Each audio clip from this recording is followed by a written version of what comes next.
नमस्कार। आर के त्यागी गाजियाबाद एनसीआर दिल्ली ओम सच्ची जनवाणी नमः चैनल पर आपका स्वागत है। चैनल को सब्सक्राइब करें, वीडियो को शेयर करें, अधिक से अधिक लाइक कमेंट भी करें। चैनल को सब्सक्राइब करने से, वीडियो को शेयर करने से हमारी मदद होती है, ताकि जिससे हमारा चैनल का विस्तार होता है। इसलिए आपसे अपील है कि इसे अवश्य करें। आगे बढ़ते हैं, वीडियो शुरू करते हैं। 12th बीपीएस में 11 स्टैग्नेशन इंक्रीमेंट्स हैं। ये इन सर्विंग एम्प्लॉयज़ के लिए है खास तौर से। क्या ऐसा कोई खुशनसीब होगा जिसे पूरे 11 स्टैग्नेशन मिल सके? आइए कैलकुलेट करते हैं। आज जब नौकरी के लिए भयंकर मारामारी है, वैकेंसीज का अभाव है, जिसके कारण बच्चे ओवर एज होते जा रहे हैं या नौकरी के कम अवसरों के कारण देर से नौकरी में आ पा रहे हैं, तो ऐसे में किस उम्र में एक नौजवान सारे प्रतियोगी कैंडिडेट्स को पछाड़कर बैंक सेवा में ज्वाइन करे कि रिटायरमेंट के पूर्व वो 11 स्टैग्नेशन प्राप्त कर रिकॉर्ड कायम करे और खुशनसीब कहलाए? मान लीजिए कोई बालक 2000 में जन्म लेता है, पढ़ने में बहुत ही ब्रिलियंट है, तो बैंक सर्विस के लिए मिनिमम क्वालिफिकेशन ग्रेजुएशन कम से कम ईयर 2020 में ही कर सकेगा। अब वो किसी तरह बैंक सेवा के सारे एग्ज़ाम 21 तक क्वालिफाई कर लेता है, तो 21 में ही उसकी पोस्टिंग भी बैंक सेवा में हो जाती है। बैंक सेवा को करते करते वो अवार्ड स्टाफ स्केल के मैक्सिमम पर 2038 में पहुंचेगा, जब अगले 2 वर्ष के अंतराल पर उसको 11 स्टैग्नेशन शुरू होंगे, जो इस प्रकार होंगे। पहले 2040 में पहला, 42 में दूसरा, 44 में तीसरा, 46 में चौथा, 48 में पाँचवा, 50 में छठा और 52 में सातवां, 54 में आठवां, 56 में नौवां और 58 में 10वां और 2060 में 11वां। इस प्रकार रिटायरमेंट के अंतिम वर्ष में उसे पूरे 11 स्टैग्नेशन प्राप्त हो सकेंगे। अब विचारने की बात यह है कि क्या बेरोजगारी की इतनी मारामारी के दिनों में कोई ऐसा खुशनसीब ब्रिलियंट बालक मिल सकता है? फिर सोचने की बात यह भी कि क्या इतना ब्रिलियंट बालक 11 स्टैग्नेशन के लिए बैंक सर्विस में आना चाहेगा? हो सकता है कि ये पॉसिबल हो जाएगी, जब पर यह बिल्कुल असंभव है। 12 बीपीएस में 11 स्टैग्नेशन सिर्फ एक धोखा है। वाजिब बैंक नेताओं के कैलकुलेशन व आईक्यू का जवाब नहीं। यह गणना में त्रुटि हो तो कृपया इंगित करें। ये बिल्कुल इन्होंने अच्छा प्रेजेंटेशन दिया है और कहीं ना कहीं इन्होंने हाथ रखा है, जो दिखावे की एक प्रवृत्ति इन्होंने समझौते में ली है। एक मेरे पास ये शैलेंद्र पंड्या जी हैं, इन्होंने शेयर किया है।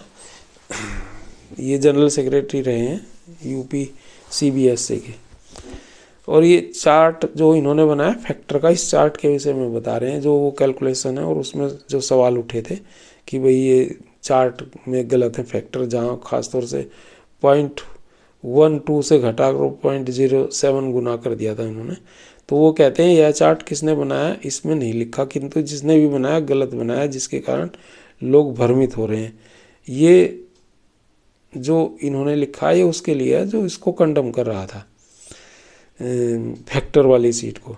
इस चार्ट में 4th और 7th बीपीएस तक जो डीए रेट्स लिखे गए हैं वो गलत हैं। इन अवधियों में टेम्परिंग वाला डीए था जो बहुत कम था, और 100% न्यूट्रलाइजेशन अक्टूबर 23 से लागू हुआ था, 2022 से नहीं। जो लोग अपना कैलकुलेशन इन रेट्स से कर रहे हैं वो कैलकुलेशन गलत होगा। एक्सग्रेशिया के फैक्टर्स का उद्देश्य सभी पेंशनर्स को इक्वल लेवल पर लाना है, और इसके लिए जिनको कम मिल रहा है उनको ज़्यादा देना है और जिनको ज़्यादा मिल रहा है उनको कम देना, तभी तो सभी इक्वल लेवल पाएंगे। एग्जाम्पल 70 + 30 100, 80 + 20 100, 90 + 10 100। अब कोई कहे कि हम इसको केवल 10 मिला और उसको 30 मिला, वो गलत है। शैलेंद्र पंड्या कानपुर से हैं और इन्होंने ये अपनी दलील दी है। कहीं ना कहीं इनकी दलील में दम है और ये कहीं ना कहीं सही भी कह रहे हैं इसको। एक और मुझे मैसेज मिला है, ये कहते हैं, एक इन्होंने भेजा है, कृपया 12 बीपीएस के बाद 1/11/22 के बाद सेवानिवृत्त हो रहे कर्मचारियों की पेंशन में वर्कमैन एम्प्लॉयज़ की सैलरी की भांति। अब ये कह रहे हैं कि पिछले और इस बीपीएस में कोई फर्क नहीं, इनका ऐसा मत है। और 17% वृद्धि के बाद ये कहते हैं लास्ट 10 माह की एवरेज बेसिक पे पर आइए कैलकुलेट करके देखें। Pension for the month of February 24 as per old and new basic pay settlement. अच्छा 11वां बीपीएस और 12वां का कंपैरिजन दिया है। बेसिक 69,810 है और 12वें में है 93,960। एफपीए 1990 है और 2680 है इसमें नए में। और टोटल इसमें 71,800 हो गई टोटल सैलरी, और इसमें हो गई 96,640 12वें बीपीएस में। अच्छा 50% 35,900 और 48,320 ये बेसिक है। डीए इस पे 17,415 7,600 7,606। एक्सक्रेशिया इसको 1000 मिला तो ये 54,315 बैठती है और ये मिला करके 55,926 बैठती है। अब इसमें क्या जगलरी है ये तो मुझे पता नहीं, लेकिन 48, अच्छा ये बेसिक का हिसाब इन्होंने लिया है। चलो लेकिन पता है ये 55,926 यहाँ इनका कहना है कि difference between 11 BPS and 12 BPS pension 1611 का ही फर्क है। Total increase in pension in new basic pension 1611 है, इंक्रीज है 2.966%। और उपरोक्त कैलकुलेशन में कहीं त्रुटि हो तो कृपया इंगित करें। अच्छा ये तो सही है क्योंकि इन्होंने बेसिक सैलरी में तो 3% बढ़ाया ना, लोड फैक्टर 3% है, तो यहाँ पेंशन में तो कोई इतना फर्क नहीं पड़ रहा, 1611 का ही पड़ रहा है। पर हमारा तो ये कहना है ना स्पेशल अलाउंस में जो 28% कर दिया है इन्होंने, वो 28% में से भी तो जो मान लो इनका है बेसिक कितनी है 96 बैठ गई, तो 96 का करीबन इसमें 28% तो 26,000 के करीब तो इसमें बेसिक पेन उसमें चला गया स्पेशल अलाउंस पे, और उस पर जो डीए लगेगा वो तो 15,000 उसमें भी तो पेंशन मिलती ना, वो 15,000 पेंशन इन्होंने चोरी कर रखी है गवर्नमेंट ने और बैंकों ने। इसको हम विरोध कर रहे हैं और हमने केस भी लगा रखा है सुप्रीम कोर्ट में। तो ये इसकी कंडमनेशन में यहाँ दे रहा हूँ कि स्पेशल अलाउंस की वजह से ये सब गड़बड़ी है, और ये जो अब सर्विस में उन्हें भी होगी ये सारी गड़बड़ी उनके लिए भी है, तो उन्हें विरोध करना चाहिए, वो विरोध करते नहीं हैं। हम तो विरोध कर रहे हैं लगातार, हम तो कोर्ट में हैं लगातार। आइए एक रिएक्शन और देखते हैं। वो कहता है the government of the day had already in their mind approximately cost at labour at about 14% and the unions have not asked for more, they just agreed to the IBA, hence hardly any further demands, no call for strikes etc. at all.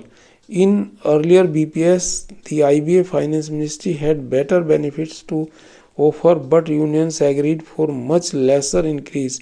केवल दिखावे के लिए 1-2 दिन strike हुई थी और कितना ज़्यादा टाइम लगा था।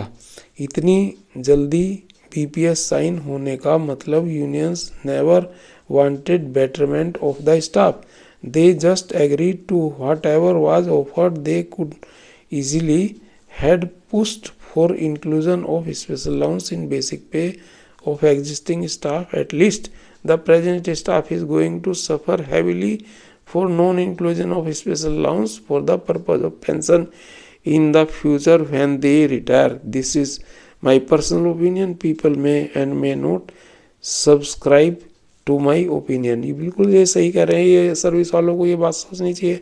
कल को हमारी तरह से रोएंगे जैसे हम कोर्ट कचहरी के चक्कर कर रहे हैं और ये और हो नहीं रहा है, तो ये सर्विस वालों को सोचना चाहिए जो सर्विस में। आगे एक और टिप्पणी पढ़ता हूँ।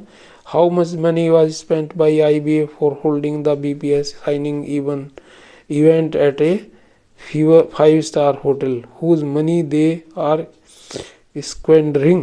Why such extravagance is allowed by the banks when these hopeless leaders and IBA honchos were celebrating? There was a huge crowd behind. Who were there? Who invited them and for what? Was it a festival? These guys enjoyed sumptuous food and drink at the cost of the bank's money, whereas they were singing the tune that there is no money to update pension, and even throwing a few bucks towards the retirees in the names of ex-gratia did not bring any shame on these useless guys, shameless bunch of crooks. तो बिल्कुल सही कहा इन्होंने। इसमें क्या है भाई, जब काहे के लिए पैसे इतना खर्चा कर रहे हो तुम वहाँ पर, जब तुम्हारे पास देने के लिए उन्हें तो है नहीं, और इसमें लगा रहे हो लगातार।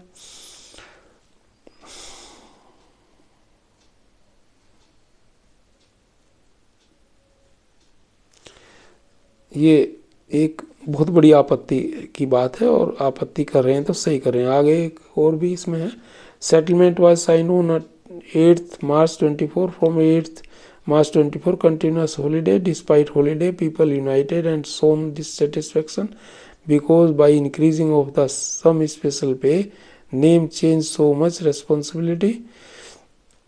Friends, I was first person in this group to use abusive language to CHV. I called him as virus. तो हम भी इसकी निंदा करते हैं, ऐसे शब्दों का प्रयोग नहीं होना चाहिए। Many responsible persons of group always rights not to use such type of language. I stop, मैं अपने ग्रुप में लिखने भी नहीं देता किसी को। I stop that but see dissatisfaction among clerks also whom you can stop to use abusive language as you work. People will give adjective like that only. Virus is not any abuse, it is only adjective. Idiot is also adjective, like there are many adjectives. Why I am not adding any adjective with any members of this group. तो ये resentment बोल रहा है लोगों का, और इसलिए resentment में ऐसे शब्दावली का प्रयोग कर रहे हैं जो हम उचित नहीं मानते, लेकिन जो ये कर रहे हैं वो भी बहुत गलत है। धन्यवाद साथियों। नमन। भारत माता की जय। वंदे मातरम। Thank you.